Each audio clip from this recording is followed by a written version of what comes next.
Bismillahirrahmanirrahim. Nabi Mustafa Rasulullah sallallahu alaihi wasallam sallallahu alaihi wa sallam wa ala kulli sahabati wa ala wasa'ihim wa shaykhin wal fuqaha wal hadith wal mufassir wa bainahum hadina wa ajrina wa jadina wa ahmamina wa ahlina wa akhwana wa shaykhin والمسلمين والمسلمات والمؤمنين والمؤمنات سنوه شيء جميعا مع مرضه وطعما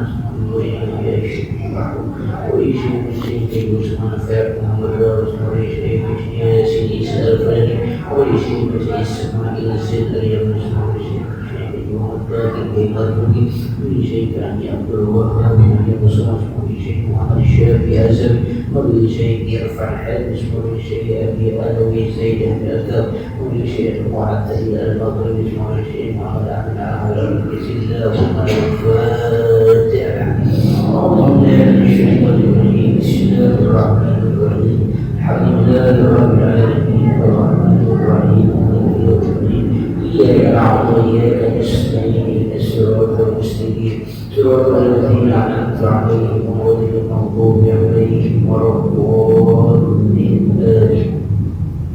Bismillahirrahmanirrahim. Alhamdulillahirabbil wassalatu wassalamu ala sayyidina Muhammadin wa ala alihi wa sahbihi ajma'in. Amma ba'du fa nastabil hadisi wa qala hadith Muhammad sallallahu alaihi wasallam syarrul umuri muhdatsatuha wa kullu muhdatsatin bid'ah wa kullu bid'atin dhalalah. Rabbi ishrah li sadri wa yassir li amri wa hlul min lisani yafqahu qawli ya fattah يا عليم يا رزاق يا كريم افتح لنا فتوى العارفين بجودك وكرمك يا اكرم الاكرمين سبحانك لا علم لنا الا ما علمتنا انك انت العليم الحكيم وتب علينا انك انت التواب الرحيم. بسم الله الرحمن الرحيم. قال المؤلف رحمه الله تعالى ونفعنا به وبالعلم. قال الخازن والأولى حمل الآية على ظاهرها ليشمل خير الدنيا والآخرة معا. Imam Khazin mengatakan dalam tafsirnya wal-ula yang paling utama hamlul ayati ala zahiriha, memahami membawa ayat ini pada zahir, liyashmula khairal dunya wal akhirah, itu mencakup meliputi dua kebaikan dunia dan akhirat secara bersamaan. Faqad a'tahu Allah Ta'ala fi dunya an-nasb, dan sungguh telah memberikan Allah Subhanahu wa Ta'ala di dunia an-nasr, yaitu berupa pertolongan ketika Rasulullah menghadapi kesusahan. Apalagi wazafa al-a'dai, dan dapat mengalahkan musuh-musuhnya. Wa qasratal atba'i wal futuh, dan banyaknya pengikut serta kemenangan-kemenangan pada semua. Wa ala dini, dan tinggi agama Rasulullah, agama Islam dan agama. Wa ja'ala ummatuhu khairal umami, dan Allah jadikan umatnya Nabi Muhammad SAW khairal umami, sebaik-baiknya umat. Wa atahu fil akhirati syafa'atul 'ammah, dan Allah berikan kepada Rasulullah SAW di akhirat nanti syafa'atul 'ammah, syafaat yang umum, artinya semua bisa syafaat. Wal maqaman mahmudah, dan juga diberikan akan posisi yang terpuji. Wa ghairu dzalika min khair dunya wal akhirah, dan lain-lainnya dari kebaikan dunia dan akhirat.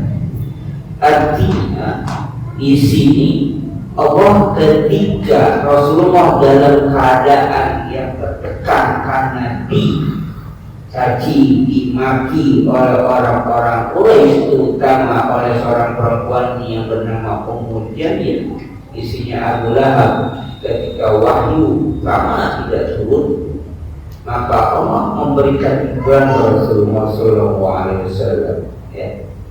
Artinya mawaddah rabbuka maqala wal akhiratu khairun laka minal ula wa sawfa yu'tika rabbuka fatarda wal akhiratu khairun laka minal ula. Dan akhirat lebih baik bagi kamu daripada yang ula, yang pertama. Artinya dunia ini, kata mufassir Imam Ahmad mengatakan, bukanlah ayat ini berarti menegasikan kehidupan dunia bagi Rasulullah, tidak. Pada kenyataannya di dunia pun Rasulullah mendapatkan kebaikan. Apa kebaikan di dunia yang memberikan pada Rasulullah SAW? An-nasr, pertolongan, itu kehidupan dunia. Wa al-ada, kemenangan atas para musuhnya, itu juga kebahagiaan dunia.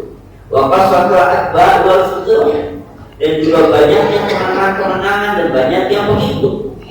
Wa ala dini, agamanya menjadi agama yang agung di dunia ini. Wa ja'alna khairan, dan amal jadikan rahmat ini sebaik-baik umat. Itu kehidupan dunia. Allah berikan juga kehidupan dunia yang macam itu kepada Rasulullah. Walaupun Allah mengatakan wal akhiratu khairun laka minal ula. Memang kehidupan akhirat lebih baik dibandingkan dunia, karena di sana ketika dibandingkan dengan dunia. Tapi bukan berarti dunia ditinggalkan, Rasulullah mendapatkan dunia. Semua Rasulullah mendapatkan dunia dan akhirat. Semua Allah berikan dunia dan akhirat. Tapi porsinya perbandingannya tidak terbalik. Rasulullah memberikan mendapatkan kehidupan dunia tidak sebanding apa yang Rasul mendapatkan kehidupan akhirat. Tidak kualitaskan kehidupan dunia, tapi Rasulullah hanya di kehidupan dunia. Jadi di sini dilihatnya bukannya dilihat dalam pengertian bahwa mengabaikan, tidak, tapi porsinya. Kehidupan dunia tidak akan menjadi tujuan kehidupan kita abadinya nanti di akhirat. Kehidupan dunia dan transit kita hanya singgah untuk mencapai akhirat.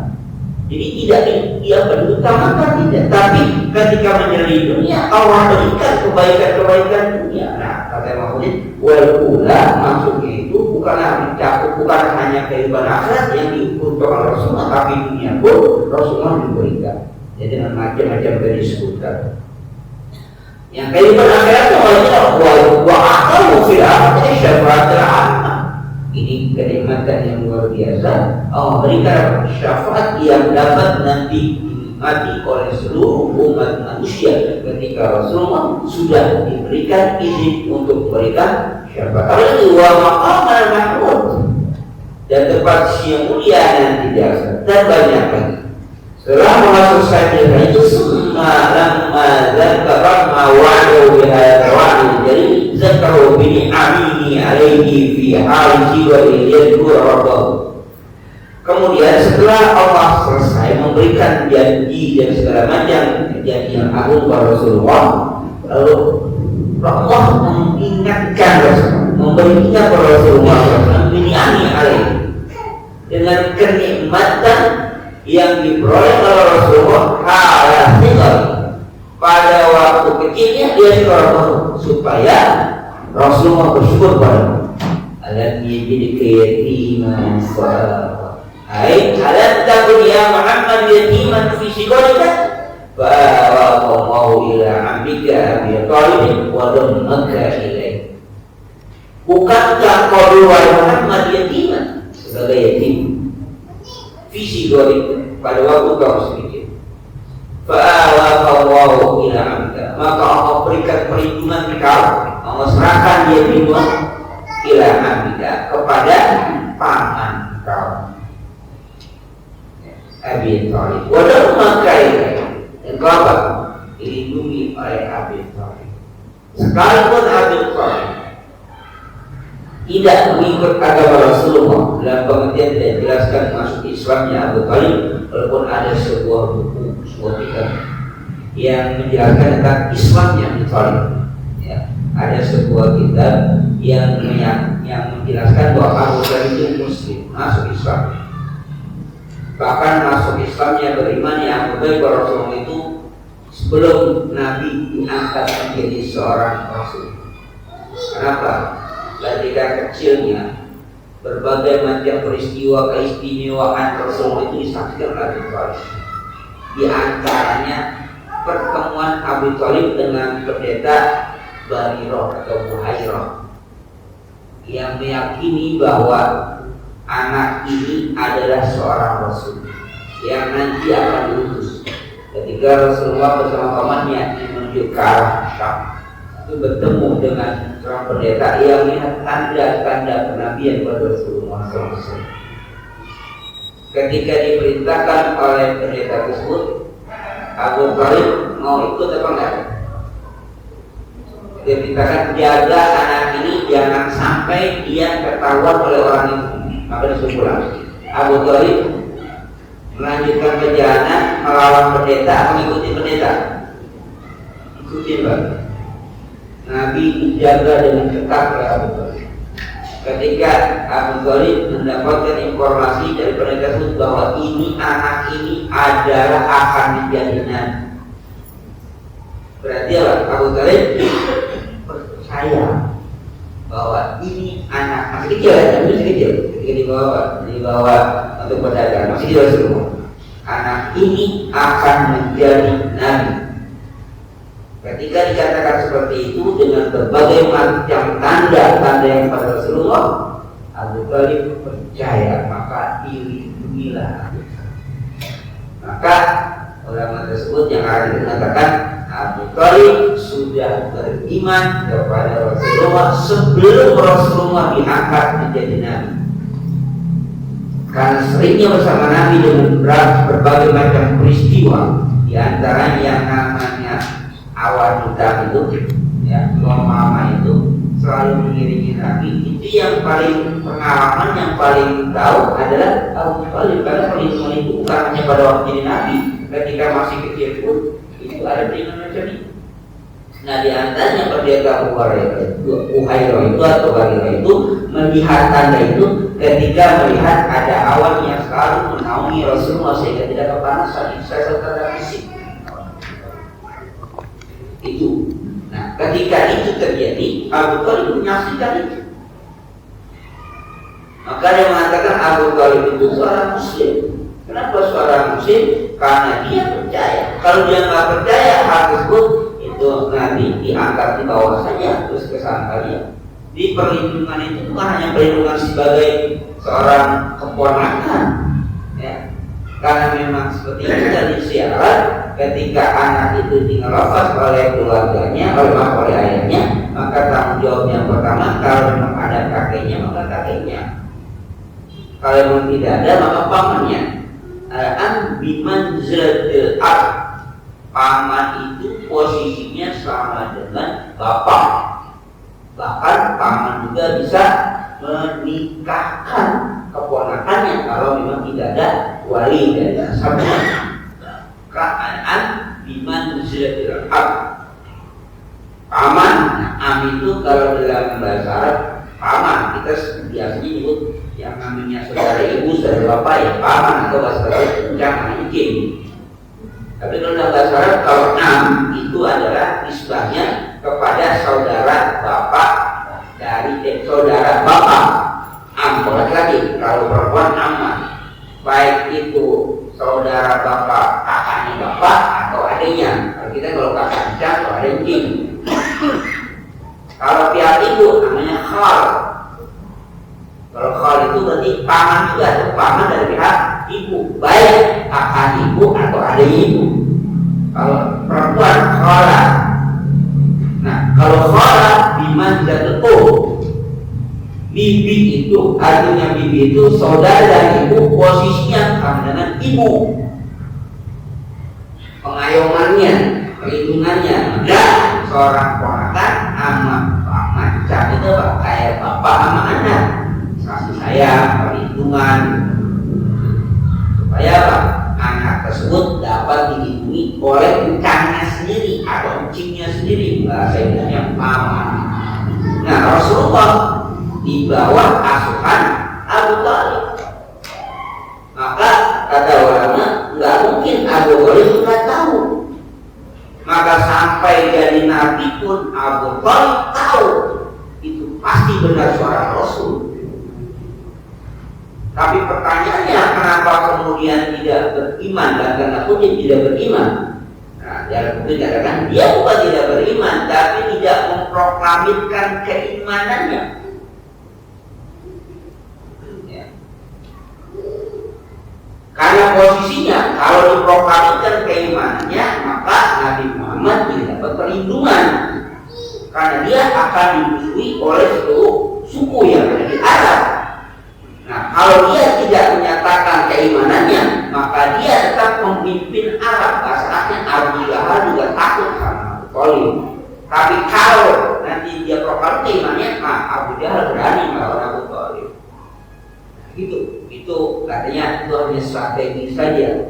Kalau tidak seperti itu, maka Abu Thalib tidak bisa melindungi Nabi Muhammad. Nah, itu katakan seperti itu. Ya, walaupun ulama lain menentang enggak ada kafir, sudahlah kafir atau tidaknya itu biar Allah yang memutuskan. Kenapa? Perdebatannya nanti pertanyaan kepada apa? Kepada ayah ibunya Rasulullah juga masih bertanya. Ya. Qala Ibnu Katsir wa dzalika abahu tufiya wa hamlun fi batnihi. Ibnu Katsir mengatakan peristiwa itu terjadi karena bahwasanya ayahnya Rasulullah tufiya wafat wa hamlun fi batnihi. Waktu itu apa? Rasulullah masih di dalam kandungan ibunya. Summa tufiya ummuhu wa huwa lahu minal umri sittu sinin. Kemudian wafat ibunya, sedangkan Rasulullah pada satu umurnya masih 6 tahun. Summa fi kabalati jadi Abdul Muttalib. Nah, setelah itu pindahlah pengasuhannya kepada engkongnya, kakeknya Abdul Muttalib. Saat dari mulai lahir, ya, jadi susui dia oleh syariah. Artinya darah asal ibunya sampai usia 6 tahun setelah Rasulullah pulang berziarah dari Madinah. Pulang dari kampung di Mekah, di Abwa ibunya wafat, Rasulullah usianya 6 tahun. Ngapain Rasulullah ke Madinah? Berziarah kepada saudara-saudaranya, saudara dari bapak juga saudara dari ibu. Maka ketika orang-orang Ansor merasa iri dengan orang-orang Muhajirin yang mendapatkan harta ghanimah pada waktu perang Hunain, Rasul mengatakan laula hijrah la kuntum min Ansor. Kalau bukan karena hijrah, aku orang Ansor. Jadi artinya Nabi ingin menjelaskan pada orang Ansor, aku ini kalau lakukan hijrah itu dia pindah dari Madinah, dari kota Mekah ke Madinah, maka Rasul masuk kategori orang Muhajirin karena ikut pindah. Tapi Rasul hakikatnya aku ini orang Ansor. Kenapa? Banyak sanak saudaranya di mana? Ada di Madinah. Makanya ketika Rasulullah usia 6 tahun seperti itu, diajaklah oleh ibunya kemana? Ke kota Madinah, diperkenalkan kepada saudara-saudara, ini anak yatim. Dalam pengasuhan ibunya sendirian. Tapi ibunya tidak kuat, sampai dia kuat, ibunya wafat dan dimakamkan di Abwa. Rasulullah melanjutkan perjalanan ke kota Mekah yang kemudian setelah itu apa? Diasuh oleh kakeknya yang bernama Abdul Muttalib. Sampai kapan? Ila tufiya wa lahu min umri kama sini.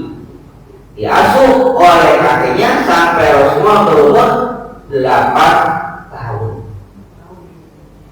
Jadi pamannya yang mengasuh 6, 7, 8 sampai apa? Engkongnya 7, 6, 7, 8. Jadi 3 tahun diasuh oleh Pak engkongnya Abdul Muttalib. Setelah itu pindah dalam asuhan mincangnya, kata pamannya Abdul Muttalib ketika berusia 8 tahun. Maka kalau kamu Abu Thalib, maka kemudian Rasulullah dibawa asuhan, dibawa perawatan, dibawa lingkungan pamannya Abu Thalib. Engkongnya Abdul Muttalib, jamnya Abu Thalib. Yang orang Arab begitu, nama-nama mirip-mirip ya. tokoh di Mesir itu saking temennya nama Muhammad, jadi imam itu namanya Muhammad.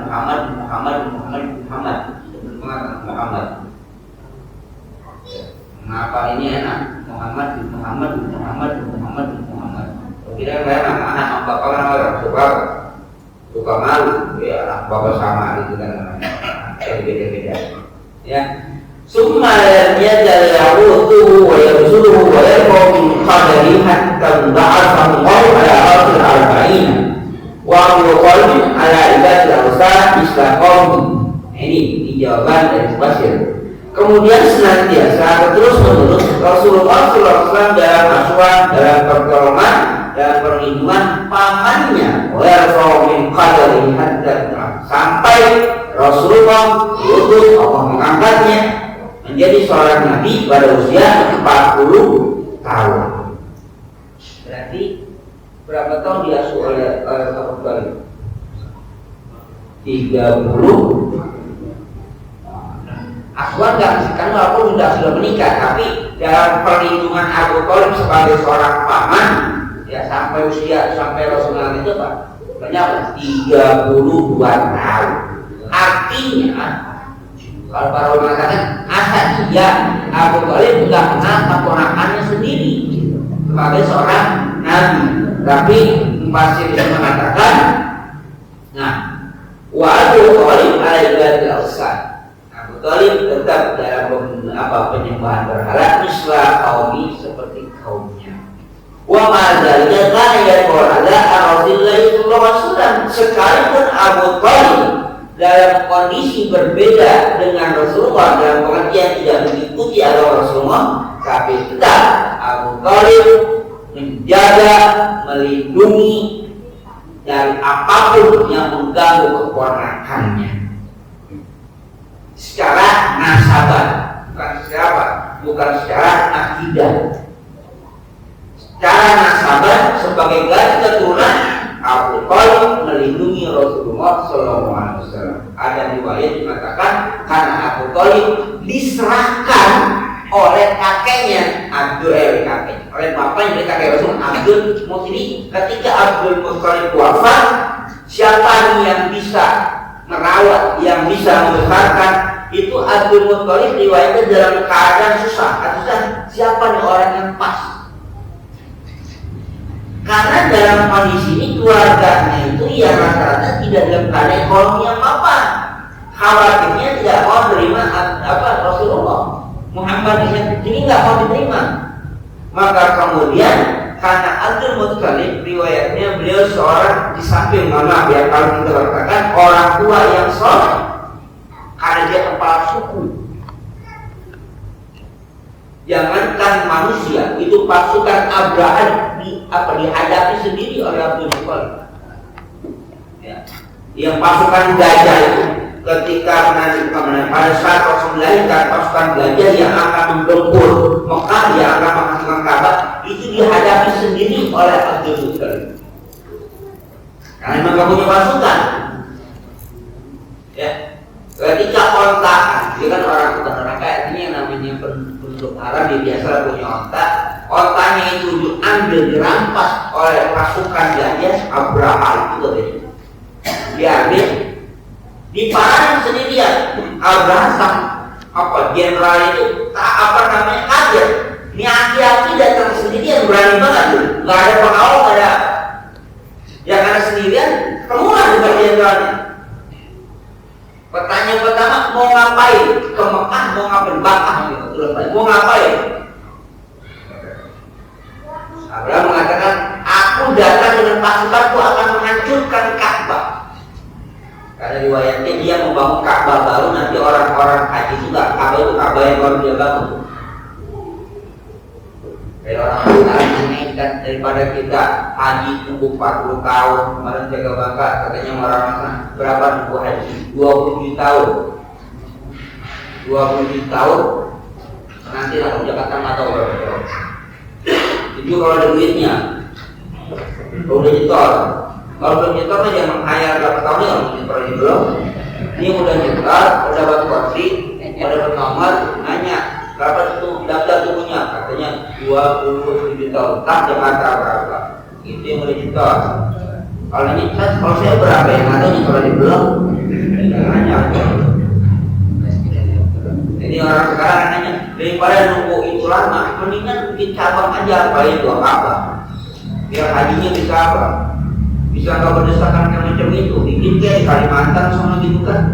Enak sejuk daerahnya kan. Kalau buat pupuknya enak itu dibawa keluar-keluar rindang. Apalagi kalau napa Pak?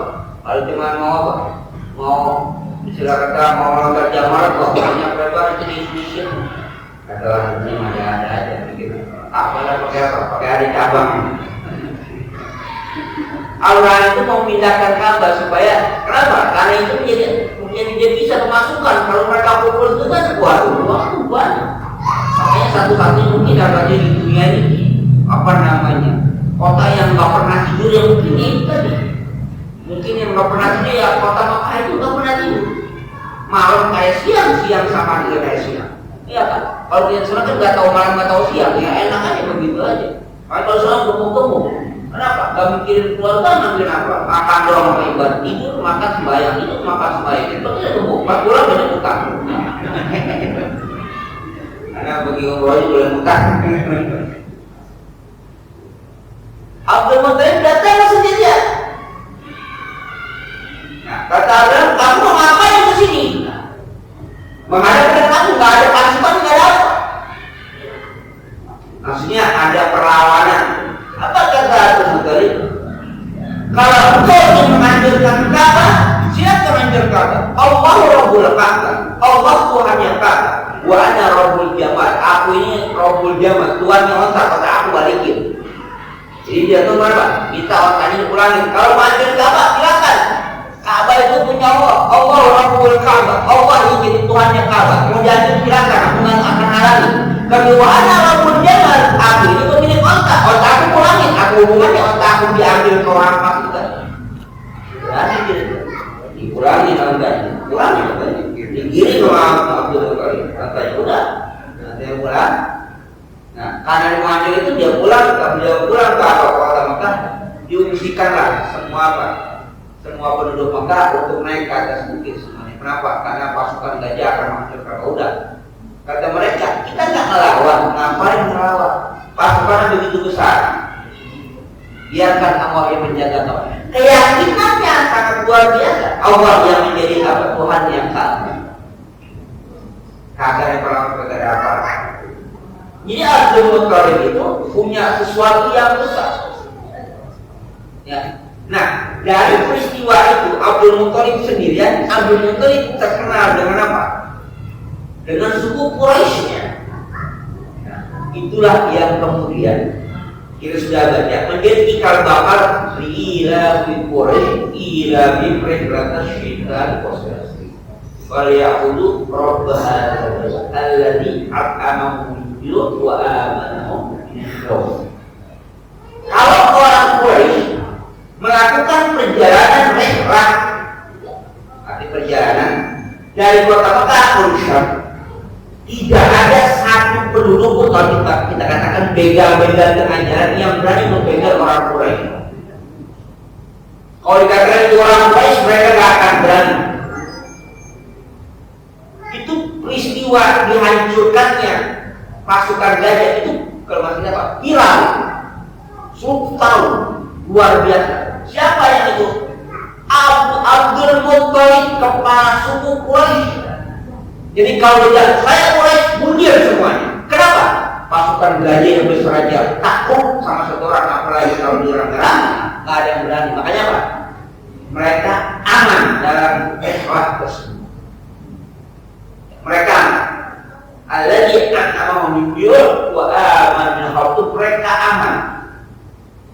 Dan mereka nggak kelaparan. Kenapa nggak kelaparan? Karena kota Mekah itu tandus. Jadi mereka bisa menghasilkan makan nggak ada. Air pun jauh. Jangan kita lihat Mekah yang sekarang yang kita buka keran di mana aja ada. Kita bakal disol daripada di kita. Kadang-kadang bau, kadang-kadang gitu, nggak ada putar-putarnya aja terus. Nah terus kan buka keran langsung di tengah juga sah-sah saja. Kita buka keran yang enggak mulus. Kalau ngomong begini, pengen mati berangkat barang-barang misalnya. Apa nggak mungkin bisa aja juga. Kenapa dikatakan amal yang memberi makan? Kan dari mana mereka mengenal? Maka akan kondisikan di situ, di mana Ka'bah itu menjadi sentral pusatnya. Di situ ada air Zam-Zam, di samping sebagai pusat ritual ibadah, Ka'bah Makkah juga sebagai pusat dari apa? Perdagangan, pasar itu banyak. Orang singgah di sini. Menjadi transit yang paling di situ apa? Ada air Zam-Zam, ada sumur Zam-Zam yang menjadi patokan hidup mereka itu adalah sumber mata air. Mungkin saja makanan di kita makan semua banyak itu berhamburan berkah mereka. Aman mereka aman dari serangan musuh, aman juga dari serangan penyakit. Maka kalau masuk ke Haramain, maka terjadi kalau badan merasa nggak enak, masuk gitu kan, karena Arab udah mulai meriang, meringsar, terlalu nggak enak, hati-hati. Kenapa? Nabi mengatakan dia kalkir, dia seperti pembakaran besi. Jadi kalau besi kalau karatan di pori itu dibakar dulu, juga dilebur, dengan karatnya gitu kan, kalkir. Jadi kalau orang masuk ke sana kemudian jadi bunga kagak karu-karuan, dia takutnya tanah itu yang nggak menerima kita. Bukan kita nih, takutnya Mekah orang yang nggak mau menerima kita. Maka bawahnya apa? Nggak betah aja. Pada masa Nabi ada yang macam itu. Ada orang datang walaupun berbohong pada Nabi pengen belajar Islam. Ya aja nama-nama tinggal beberapa hari, kemudian meriang, panas, meriang. Ada Nabi, kata Nabi udahlah kalau gini aja, ini ada otakku, ini ada pengembaliannya, kamu keluar ke kota Madinah, nanti keluar kota Madinah, kamu minum air susu otak, kamu minum air kencingnya, dan kamu mandi dengan air kencing. Mohon itu, ditaati sama mereka keluar kota Madinah, minum susunya, minum air kencing makan, sehat, sembuh, segar lagi. Tapi tadi itu ternyata orang nggak benar. Ada apa? Onta harus semua dirampas, pengembalannya dibunuh, bahkan dimutilasi, matanya dicongkel, tangannya dipotong. Nggak ada yang tahu. Malaikat Jibril yang ngasih tahu kepada Rasulullah bahwa yang mengembala ontanya sudah dibunuh oleh orang-orang yang datang. Kirimkanlah pasukan mengejar mereka, tangkaplah mereka, diperlakukan sama. Ya, dimutilasi, dipotong tangannya, dilempar ke tempat yang panas, karena emang itu hukumnya kisos. Mereka mati gaus. Artinya ketika mereka di Madinah itu meriang macam itu, bukan karena mereka sakit, tapi kenapa? Memang Madinah tidak mau menerima mereka. Tangannya tuh nggak mau. Nah, maka hati-hati kalau kita datang ke sana, ada kawan-kawan, hati-hati, banyak-banyak lah bertaubat. Ada dunia macam itu. Dokter kayak katakan obat semua diselain segala macam, tapi masa obat dia mulia lain juga nggak bayar. Dibacain sama guru, dibacain ayat apa, dibacain ayat Zam-Zam gitu Pak. Guru minum, terus main obat, alhamdulillah. Kenapa? Ya karena kita nih kata haram nggak mau terima. Nah kalau kesana ada kita merasa nggak nyaman Pak. Apalagi pas sudah pulang gimana kalau sama pengen balik kapok bohong balik ya udah tahu balik. Nah ini ada orang kita pas pulang capek-capek pulang kapok bohong mau lagi. Nah ada kayak gitu. Nah kalau dia mulai udah tahu lah udah dikit-dikit dia apa udah mau balik lagi. Nah itu nggak ada secapek-capeknya orang belum pulang aja mau balik pulang aja belum mau balik lagi pulang belum. Jadi, Makkah itu terlindungi. Nah, suku yang terkenal Quraisy Nah, Abdul Muthalib itulah yang dikuatkan. Maka ketika Abdul Muthalib, bahasa kitanya munajat pada Allah, siapa nih yang akan melindungi cucunya, yang akan melindungi cucunya ini, seorang yang akan menjadi nabi, siapa? Abdul Muthalib nggak tega, nggak bisa melepaskan pada siapa, nggak bisa begitu aja, karena banyak juga saudara-saudaranya dari bapaknya. Abdul Muthalib juga punya banyak anak laki-laki, tapi mau menyerahkannya nggak sembarangan. Tapi kenapa jatuhnya kepada Abu Thalib yang memang miskin? Karena Abu Thalib juga penolak. Tapi karena bapaknya Abdul Muthalib yang memang dikatakan, ya bahasa kita tokoh ulama Indonesia yang mungkin saja sudah punya muka syafat, itu yang ditunjuk justru Abu Thalib. Padahal bukan keluarga yang apa nih? Bukan keluarga yang mapan dan juga punya banyak anak. Maka usia Rasulullah dengan Sayyidina Ali bin Abi Thalib, walaupun dia anaknya sering bergaul, ya nggak jauh usia. Jadi Abdul Muthalib menyerahkan pada Abu Thalib itu pertimbangannya bukan hanya pertimbangan istilah kata pertimbangan ekonominya, anak dirawat di tempat yang enak, misalnya kaya gitu. Enggak. Pilihannya siapa yang dapat melindungi. Nah, ternyata pilihan Abdul Muthalib nggak salah.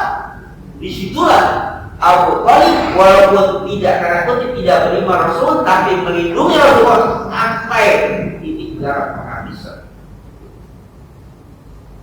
Yang ketika Rasulullah ditantang oleh orang-orang Arab, ya Muhammad, kalau kamu mau kekayaan, akan aku kumpulkan kekayaan, kamu jadi orang paling kaya di Arab. Kalau kamu mau istri yang cantik, akan kami carikan perempuan tercantik di Arab yang kau jadikan istri. Kalau kamu ingin jadi raja, akan kami angkat kau jadi raja. Tapi satu saatnya kau tinggalkan dakwah Islam, jangan lagi berdakwah. Tapi mereka nggak boleh nyampai ke Rasulullah. Nyampai ke mana? Ke pamannya, Abu Thalib. Karena kalau mereka nyampai langsung, udah tahu sikap Rasulullah seperti apa. Ya, orang peranak Abu Thalib. Ya bukan menyampaikan, hanya menyampaikan saran saja, misalnya aku serahkan pada engkau jawaban. Aku hanya menyampaikan apa yang disampaikan oleh orang-orang musyrik. Rasulullah menjawab dengan secara bombastis. Seandainya kalian tempatkan matahari tangan kanan, bulan tangan kiri, tidak akan aku pernah tinggalkan kamu. Iming-iming macam itu tidak menjadikan Rasulullah berkenan. Juga Abu Thalib nggak maksain. Nah itulah kemudian Abu Thalib diserahkan untuk merawat Rasulullah, bukan penyerahan dan tanda kutip, bukan hanya faktor ekonomi, tapi kenapa? Faktor dari rasa tanggung jawab. Dan Abdul Muthalib memilih Abu Thalib bukan berdasarkan faktor ekonomi, ya kan? Bagi itu udah ada hidayahnya pada siapa yang diserahkan. Nah, perlindungannya ketika Rasulullah berikan 40 tahun di Arab yang kira kata Zina, ketika istrinya wafat, pamannya wafat, itulah yang menjadi anggur ya, tahun buka kita Rasulullah. Itu pada tahun 1 sebelum Hijrah. Berarti kalau kita katakan kami dari 40 tahun sejak usia 8 tahun adalah 32 tahun, ditambah sebutnya apa? 42 tahun melindungi orang paman. Jadi pilihan Allah kepada Abdul Muthalib bukan pilihan yang kita katakan pilihan sembarangan. Di samping juga sebagai tanggung jawab keluarga, ia juga karena Abu Thalib mempunyai tekad yang kuat untuk terima Rasulullah. Maka wa kullu hadza min hifdzillahi lahu wa salatihi wa inayatihi. Ini semua ada salah satu bentuk perlindungan Allah. Jadi Allah menyerahkan Rasulullah kepada Abu Thalib itu juga bentuk perlindungan Allah. Jadi perlindungan Allah itu tidak semata-mata kayak kita sesuatu yang di luar nalar. Enggak, itu juga pilihan di mana jatuhnya orang akan melakukan itu juga pertolongan Allah. Mungkin kalau dikalahkan sama orang-orang yang lain atau saudara yang lain mungkin nggak begitu jadinya. Walaupun Abu Thalib itu miskin, diajaklah Rasulullah berdagang, diajaklah Rasulullah membara kami segala macam, yang kemudian diajak oleh orang Quraisy, orang pembesar mereka itu. Tapi Abu Thalib tetap melindungi Rasulullah sebagai seorang keponakan dia. Tapi tadi itu, ketika masa kecilnya ketemu dengan pendeta itu, Abu Thalib semakin yakin bahwa keponakannya bukanlah orang sembarangan. Itulah yang saya katakan tadi, para ulama ada yang berpendapat dia pasti beriman. Kalau dia nggak beriman, dia terserah lu aja dah. Serahnya apa capek? Ya, capek kenapa? Secara ekonomi nggak dapatkan ekonomi apa-apa dari Rasulullah. Kenapa? Memang orang miskin. Ya buat nggak dapat apa-apa. Ya penghidupannya bersama Rasulullah. Ya penghidupan apa ya? Istilah kata yang apa yang dia makan Rasulullah makan. Tapi Allah tidak tinggal diam untuk Rasul. Kalau rumah apa yang ibu susunya ya, sampai merasakan mukjizat Rasul ketika kecil, Abu Thalib pun merasakan mukjizat itu. Cuma mukjizat itu tidak menjadi berita yang menghebohkan. Kenapa? Karena Abu Thalib khawatir. Itu aja. Kalau ini diketahui sebelum dia akan jadi nabi, ini berbahaya. Makanya Abu Thalib apapun yang dia dapat dari keistimewaan Rasulullah disembunyikan, nggak diceritakan. Kalau diceritakan duluan, itu tadi yang dia ingat apa? Pesan dari pendeta tersebut, hati-hati, jangan sampai diketahui. Kalau ketahui dia akan dibunuh. Abu Thalib tidak punya kekuatan kalau nanti ada Islam seperti itu. Karena apa? Yang namanya Yahudi bukan hanya ada di kota Mekah atau kota Madinah. Itu Mustafa di kota Madinah ada. Tapi dia hanya jaga. Nah, arti di sini ketika Rasulullah menyerahkan Abu Thalib, Rasulullah kepada Abdul Muthalib, kemudian kepada Abu Thalib, itu adalah bagian dari alam yajidika yatiman fa'aw. Itu mau begitu maksudnya jelasnya. Bukankah ketika Abdul yatim Allah apa? Allah melindungi. Perlindungan itu bentuknya macam-macam.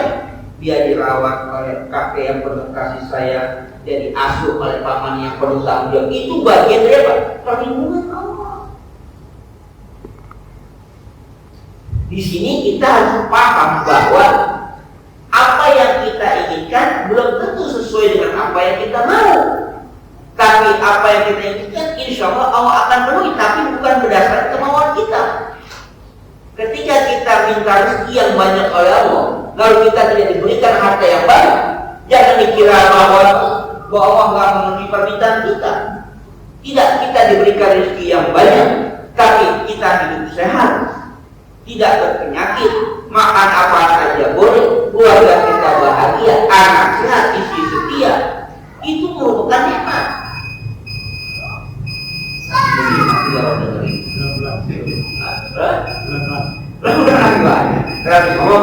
Ya, jadi oke.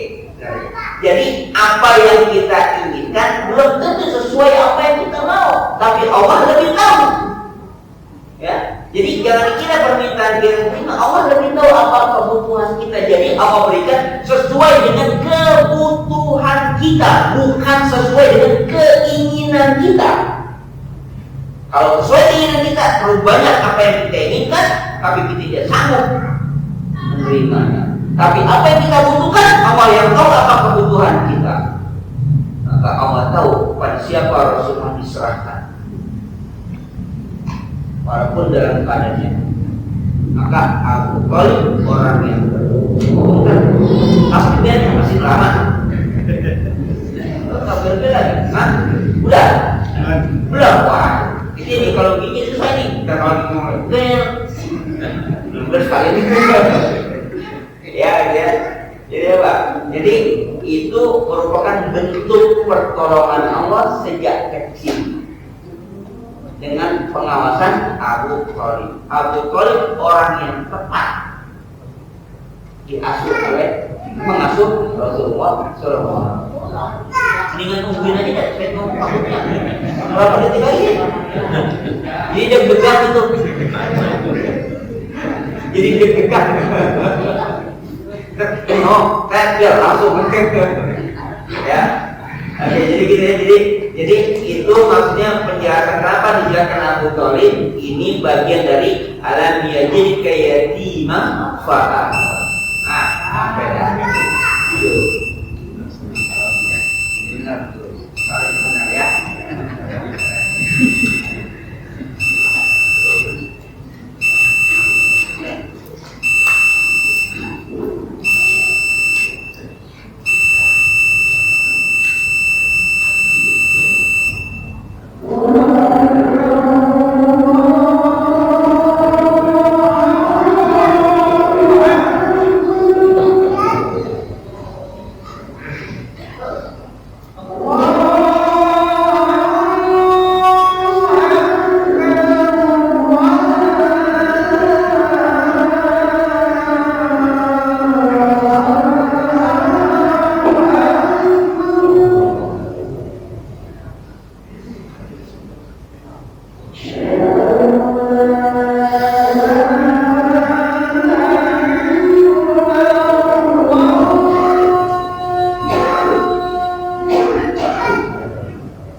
وعلمنا ما ينفعنا وارزقنا علما ينفعنا وزدنا علما أما كلها أعوذ بالله من النفس العلم النافع وبعد ذكر قولنا اللهم والإنسان يكون مسلمين ونبت يزيد ما شاء على الطيب والبارك أولادا صالحا فكيها عبيبا أديبا عالما توفيقا أحسن رحمتك يا أرحم الراحمين اللهم الحق حقا اتباعنا الباطل باطلا وسنتنا بما هذا محروما وتفرقنا مما يصلح كلنا الحمد لله وسلم وتوفنا لا نتوسل وصلنا في ظل النجا ويسبر لنا سرعك وهو محبك وهو ما يقرب الى حبك ومن احبك حب الينا من الماء بين سماء تقبل منا انك كريم منا لا تنهر من سنه واغفر لنا سبحانه عذابنا وصلى الله على سيدنا محمد وعلى اله وصحبه وسلم